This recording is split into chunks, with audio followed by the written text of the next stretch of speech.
Hey guys, today I'm going to be talking about who Galen Merrick or Starkiller was.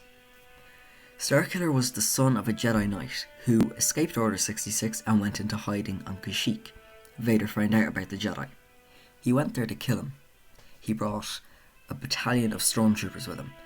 When he arrived there, he could sense a much more powerful presence than this Jedi Knight. When he was dueling the Jedi, he asked him where his master was.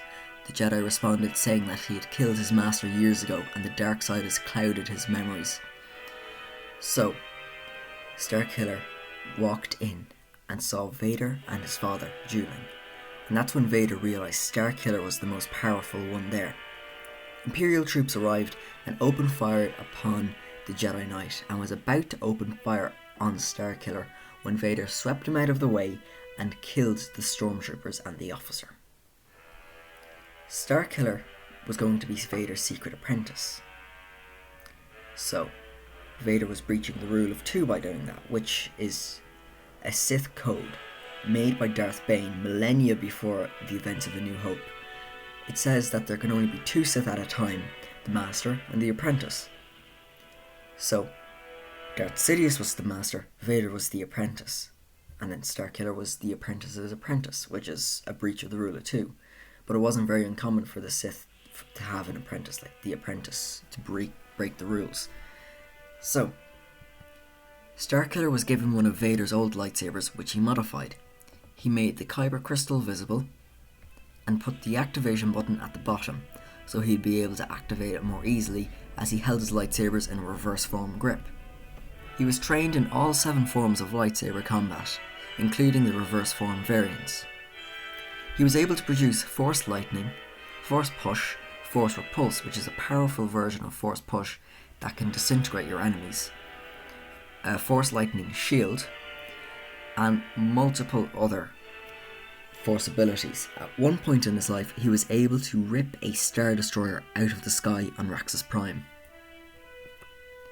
That's Starkiller in the Force Unleashed 1. You can see how he looks and how he held his lightsaber. In the Force Unleashed 2, he's given 2 lightsabers, and he holds them again in reverse grip. So right now I'm just going to briefly explain what happens in the Force Unleashed 1, and then in the next slide, the Force Unleashed 2. So, in the Force Unleashed 1, Vader tasks Starkiller to kill different Jedi that have escaped Order 66. Starkiller agrees. One of the first targets is General Ram Kota. So, he goes and kills Ram Kota, or so he believes, and then he returns to Vader with his lightsaber. Once more he's tasked with killing more Jedi. Then eventually, Palpatine discovers about Starkiller. He asks Vader to kill him. Vader impales him through the chest.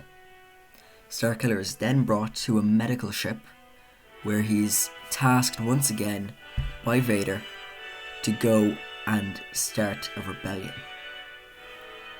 So, Starkiller starts a rebellion.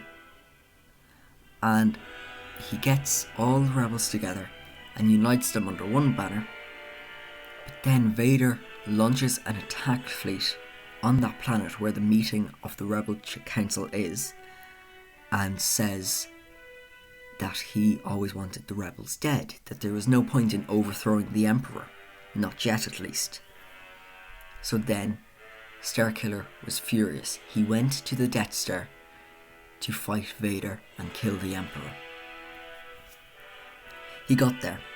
He destroyed a pretty good amount of the Death Star, and if Starkiller was still canon, that would have been the reason why the Death Star was so easy to blow up, because he had destroyed so much of it.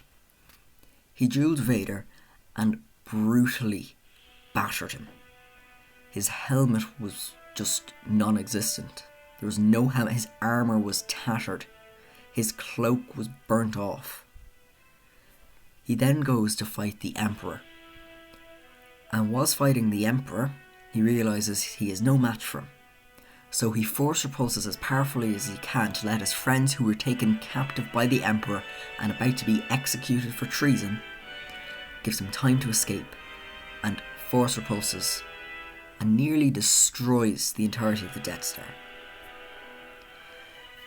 So that means now Starkiller is dead. It's just the force repulse was so powerful it just killed him. In The Force Unleashed 2, it's a sequel, so you're probably wondering how Starkiller is still alive. Well, he's not really. In The Force Unleashed 2, as you can see in the background, he's on Kamino. This is a clone of Starkiller. Starkiller was cloned to do Darth Vader's bidding. And not only one Starkiller was cloned, but multiple. So now Starkiller goes to Cato Nemoidia, once escaping from Kamino, to get General Ram Kota, and then tries to find Juno, which is one of his close companions that we see in The Force Unleashed 1, who was his pilot when he was executing Jedi. So the game continues, and there's a final battle on Kamino, and at the end you can choose whether or not you want to spare Vader's life and capture him, and if you do, he's captured like Maul was in the end of in Clone Wars, and then you try to take him to a secure location, but Boba Fett is following you. If you choose the dark side, you are about to kill Vader, but a more powerful, more evil Starkiller impales this clone through the chest, killing him. And Vader told this Starkiller that he lied, saying he was an imperfect clone, but there was a better clone. So that's just The Force Unleashed 2 and The Force Unleashed 1, just briefly described. The Force Unleashed 3, there's been a rumour that it is under development, and it could be out next year, but I mean, it's still only a rumour, but it'd be an excellent installment, where like at the start you have to choose light side and dark side again, and it'll probably be one of the best Star Wars games in a while. Well, thank you for watching, guys. I hope you learned a bit more about Starkiller. I might do another video on like the gameplay of The Force Unleashed 1 and 2. Right, that's all from me. I'll see you in the next video.